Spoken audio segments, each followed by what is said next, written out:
السلام علیکم ناظرین، انفو اسلامک چینل میں آپ کو ویلکم کہتے ہیں۔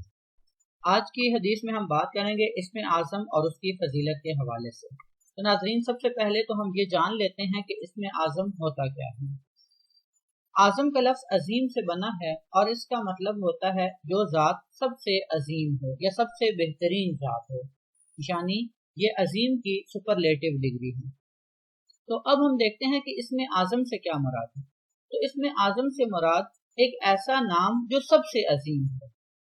ویسے تو اللہ تعالیٰ کا ہر نام ہی ایسا ہے کہ جس کی برکات شمار میں نہیں آ سکتی، لیکن اللہ تعالیٰ کے بعض صفاتی نام ایسے ہیں کہ ان کے ذریعے سے اگر اللہ تعالیٰ کو پکارا جائے تو اللہ تعالیٰ ضرور اس پکار کو سنتا ہے۔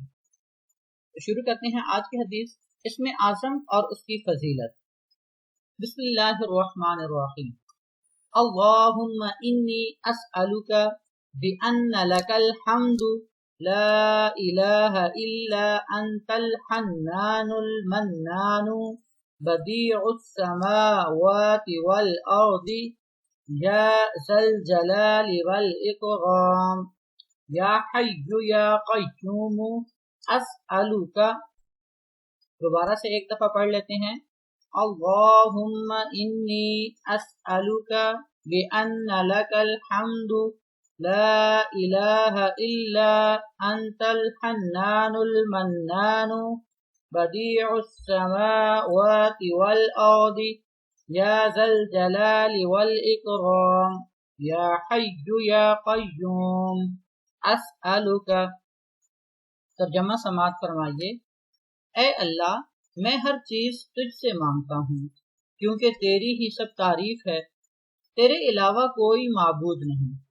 تو مہربان ہے، احسان کرنے والا ہے، آسمانوں اور زمین کا موجد ہے۔ اے عزت و جلال والے، اے زندہ اور قائم رہنے والے، میں تجھ ہی سے سوال کرتا ہوں۔ نسائی اور ترمذی میں اسم اعظم منقول ہے۔ سیدنا انس رضی اللہ تعالیٰ عنہ سے مروی ہے کہ ایک صحابی نے نماز کے بعد یہ دعا مانگی تو آقا علیہ الصلوۃ والسلام نے فرمایا کہ اس نے اسم اعظم کے ساتھ دعا مانگی ہے، اس کی دعا ضرور قبول ہوگی۔ تو انفو اسلامک چینل کے ناظرین، آپ نے بھی جب بھی دعا مانگنی ہے تو اس سے پہلے اس کلام کو لازمی پڑھنا ہے، اس وظیفے کو لازمی پڑھنا ہے، انشاءاللہ آپ کی ہر دعا قبول ہوگی۔